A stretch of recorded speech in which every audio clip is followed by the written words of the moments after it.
we just go. He said, hell no, not all these baby German shepherds, right? And so look, so we said, wow, we climbed back. We said, well, we're going to go in the bathroom, right? We locked the bathroom door in the hall, because the bathroom in the hall, in the room in the house. So we heard them go in their apartment. And they said, oh, our TV, everything gone. We heard them, me and Gary in the bathroom with it, right? So in the bathroom with it? Yeah. Y'all stole it? Yeah, we broke in their place while they was gone, right? So look. And y'all got busted. They said we got busted. So they said, where they went? They probably went downstairs and said, check the bathroom locked. They said, yeah, they in the bathroom. They kept banging. We didn't say nothing. So they went downstairs and got the soup. The soup came up and opened the bathroom. Y'all standing there. With the TV. Wow. Did he beat y'all ass? Trying to explain it. Oh, no, we wasn't going. We were. You should have. What was y'all going to do while y'all standing there not answering the door? Friends. And I said, Gary, I told you we should have went down to fight. He said, hell no, that Arnie baby dog would have killed us. He said, wow. Arnie baby had that German shepherd back there. That was some funny stuff, man. Yeah. And do you remember Blood? Yeah. Do you remember the girl he used to go with named Renee? No. She was short, had a big butt. And she thought she was bad and smart because she was going Blood. You know, Blood was a killer. So me and Gary had credit with Blood, right, Rhonda? We go cop, and then we'll pay him, right? So we went up there, we paid him, we owed him like $35 each. We went up and paid. He wasn't home. So we gave it to, her. You know, because he usually write it in the book. So we gave it to her. She said, I'm going to write it in the book. We said, okay. So later on that night, we sitting on the step. We say, well, the book's clean. Let's go up there and get a couple of bags from Blood. So, okay, we go up there to get a few bags. And he said, no, Garnett, Mike, y'all owe me. We said, no, we paid her. We paid you today. He said, no, let me check the books.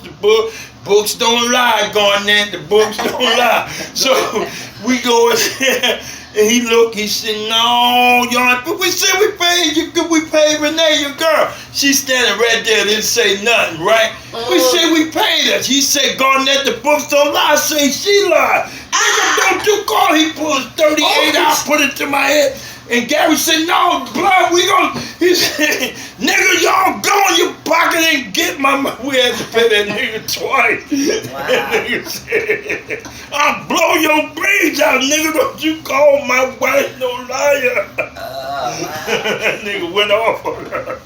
And then later on that night, he done that. He said, y'all know I love y'all, man, but they don't come up short like that, man. We say, Blood, we pray, don't start that again, man. The books don't lie. Gary said, let that shit go. Just let it go. He said, that's crazy. Now y'all never paid her ass again, did you? No, we never paid her no more. I never spoke to her no more. She probably and she's standing there letting y'all get in trouble. Oh, look, you know how she got to be Blood's wife, right? She was out there tricking, and Wayne Richardson had her. Wayne had her for about 2 days, right? So he came back in the block with her. He said, Blood, I got something nice for you. And so Blood said, what, nigga? He said, look, nice girl. He said, yeah, that is nice. So he said, all right, man, I asked for a couple of days, go ahead. So he come back about 4 or 5 days later to my Blood, where that thing at? Blood said, dig, nigga, it ain't like that no more, man. I made her my woman, man. Now step off, nigga. I made her my woman. Yeah, he said, step off, nigga, it ain't like that no more, man. Wayne Richardson stepped off. Yeah, man, stepped off. Okay. You know, remember Blood used to have shootouts with the police. That's a shame how they refer to She women. went that thing at Mike. He said, dig, man, it ain't like that no more, man. He said, what you mean, man? I might say, dig, little nigga, what I tell you.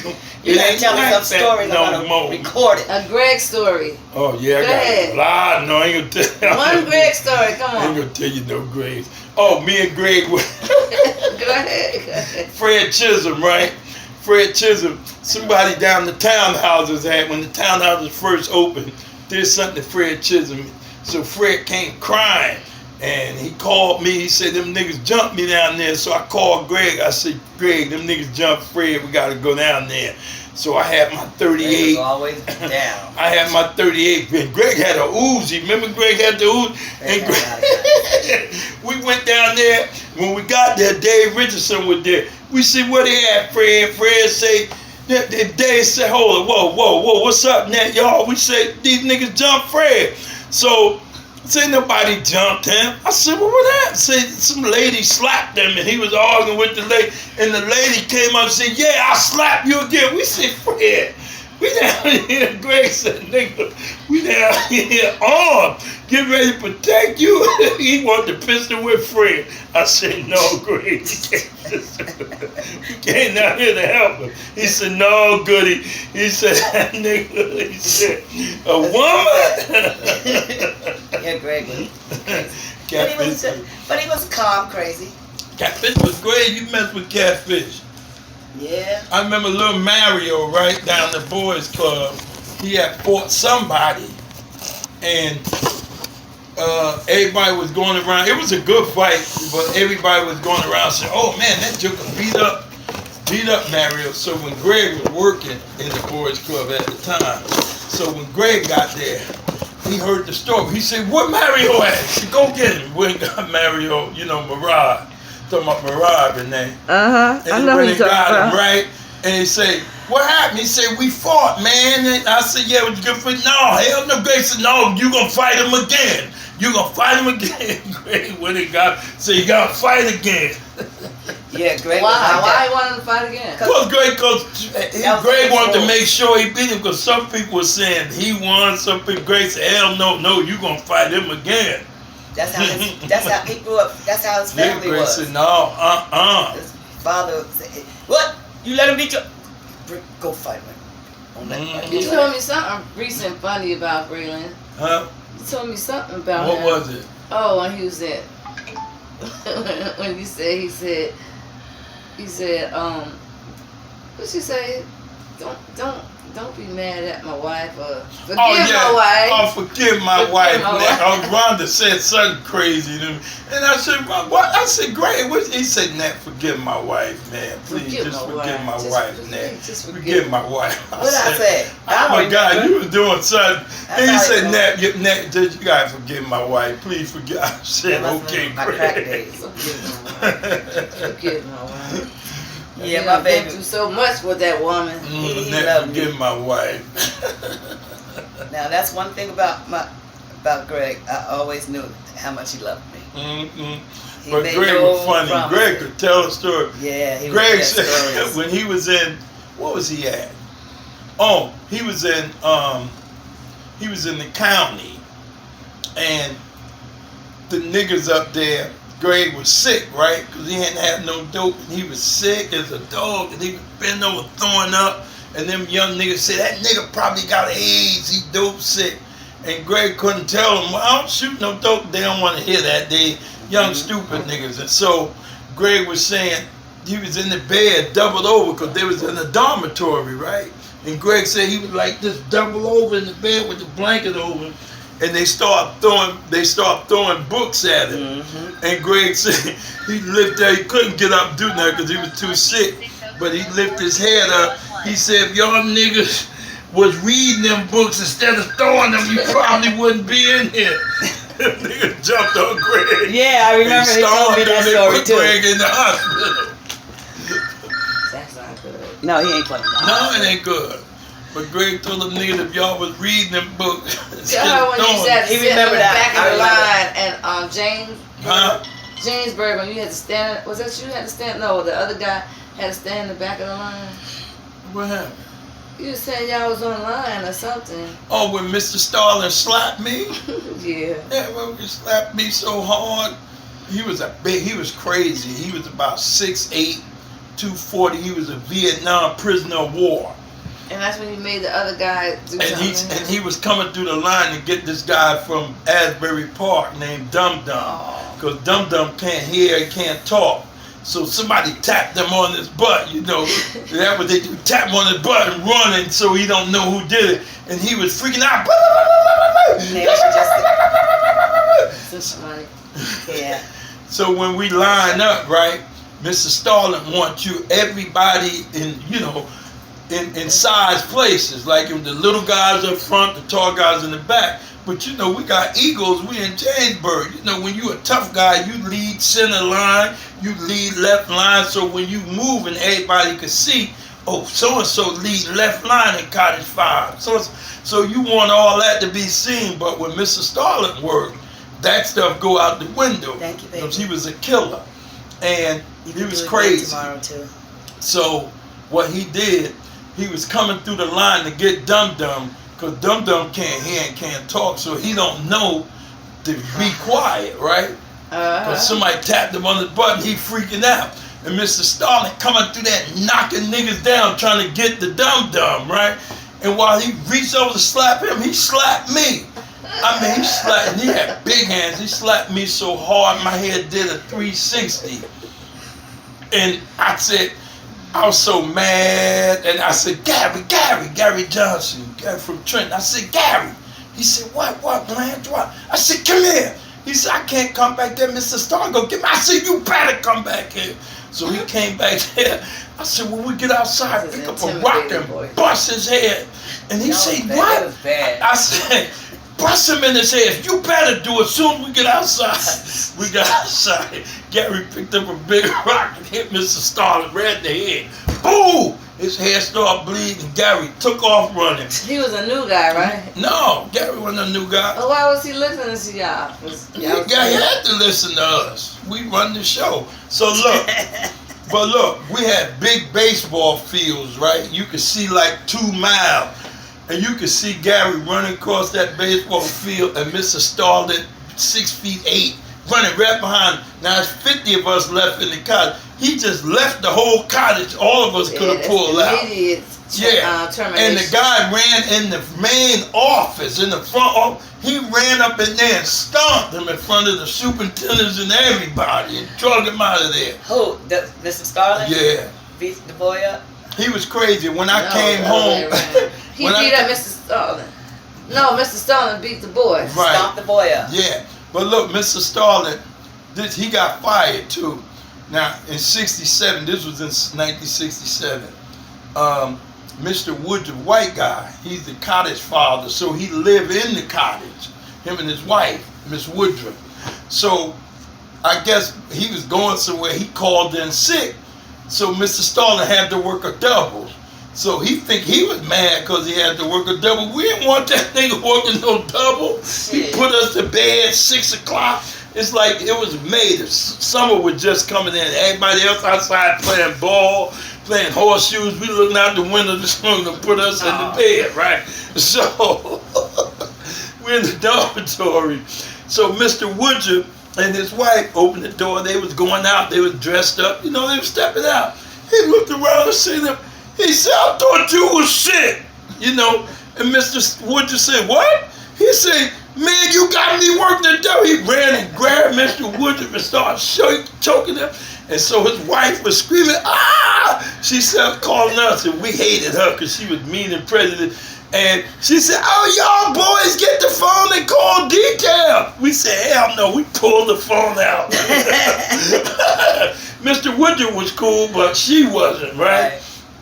So he beat him so bad, so somehow the guy, the cottage father next door heard all the commotion, and he came in there, busted the door in, right, and they called the state troopers. State troopers came and got him out in handcuffs and locked him up. So when I came home in August of 67, they sent me letters at my house to come to court against Mr. Starling. I said, shit, I ain't going to no court against Mr. Starling. Not him. He used to line us on the wall like this, look. When we get in, she used to take our sandwiches to it. We had like good sandwiches like pork chops and stuff. He'd bring bread. He said, wrap them sandwiches up. He eat our stuff. Look, he had us on the wall. We be on the wall like this all day for nothing. And he be saying, don't look up, don't look down, don't turn around. And this was what was this? An officer.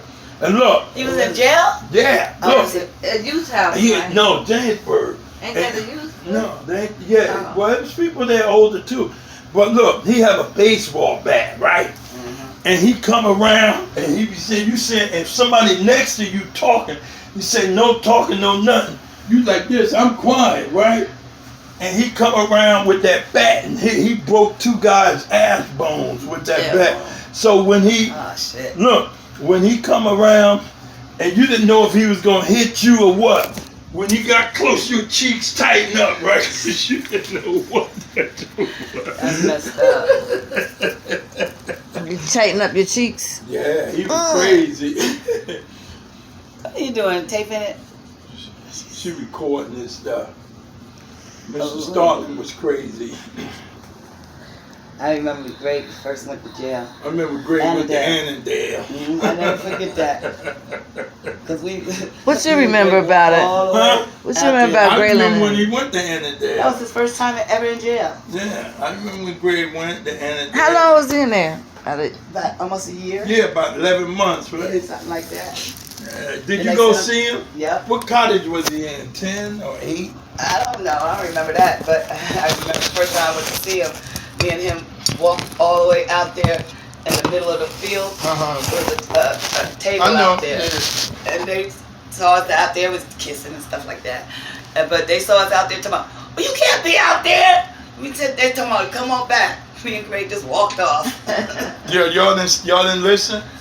No, we didn't. Nobody told us at first, so we just walked. Okay. But they just told us to come back. Yeah. But we was out there for like some days. A lot of crazy stuff happened. Yeah, they had to fight a forest fire when he was in Annandale. Because he worked in Warden Track. Probably. And he said that shit was crazy. That's crazy to have young people out there fighting a forest fire. He said it was so scary. But look, you know what else was crazy? Look, I worked in I worked on the farm, and you know you have different job assignments, right? Mm-hmm. But during the school month, I went to school. If you didn't go to school, you had to have a job, and then even after school during the summer, you have a job. And the worst job was working the piggery. Piggery? Yeah, with the pigs. And pigs? Yeah, with all those pigs and stuff on the slop truck and feeding the pigs. But look, but the worst was that and working lawn force, right? Lawn force where you cut the grass. All they had nothing but baseball fields, like two football fields wide, right, and long, you know, all over the place. And you cut grass, and you didn't have no electric or gas lawn mowers. One of them old-fashioned ones. Yes. So y'all was really slaves back then. That was work. And the sun be beaming, that was work. And y'all had to do it. Oh, you have to do it, or you get locked up. One time I ain't doing to lock me up. Go to GU, they call it GU. You can go to the hole for like a week, 2 weeks, whatever. And what's in the hole? Nothing. You just lay on the floor. You ain't got no bed or nothing. You sleep on the floor, and your guy is the person that's next to you. Like they got a vent on the floor. Like you could hear him through the vent. Y'all lay on the floor and talk, you know, like that. You can't come out watch TV. Nothing. You just in there. It's crazy. And you take a shower like once every 3 days or something. That's crazy. They shouldn't have stuff like that. Yeah, they had it. You seen that on TV, not in real life, channel. Yeah, GU or something. Then if you got the club, that means you got 30 days or more down there. You know, some people got 60 days, 90 days in GU. They sleep on the floor and shit. One day, you know, I was so angry, right? I went to GU fighting I was fighting a white guy, right? So they locked me up. And so I did like 6 days, and I came up that morning. So when I got back to the cottage, 2 guys was fighting, and I was playing chicky. I said, go ahead, y'all fighting in the bathroom. I'm playing chicky. So Mr. Johnson came downstairs. I said, chicky.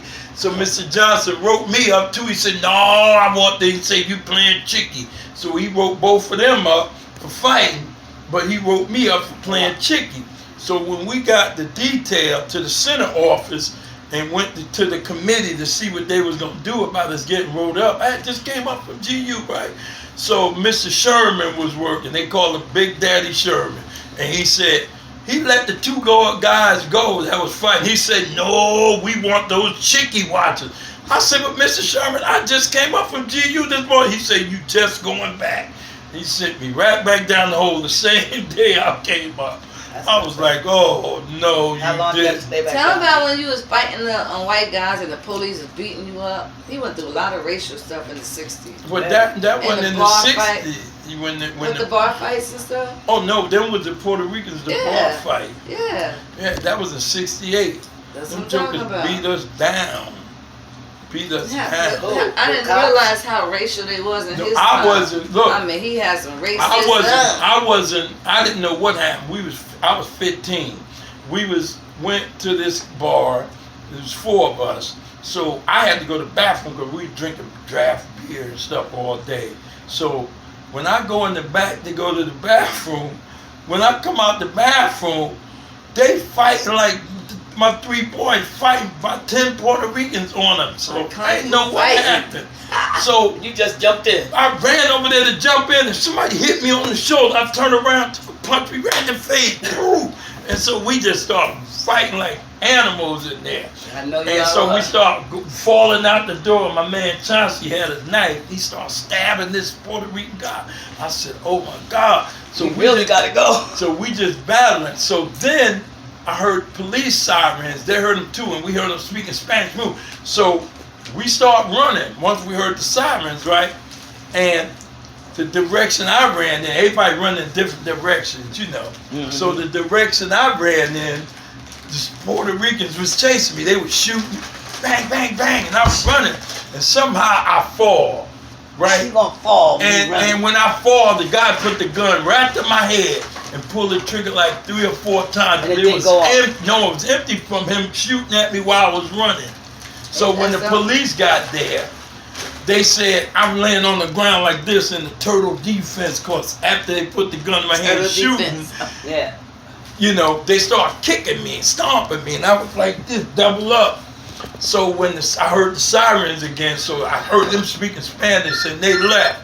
So I heard a white voice. The police say, "Is that your friend?" He was talking to my friend. CBS. And they say, "Yeah, that's him." They say, "Well, go get him." They had them in the police car, and I'm laying on the ground.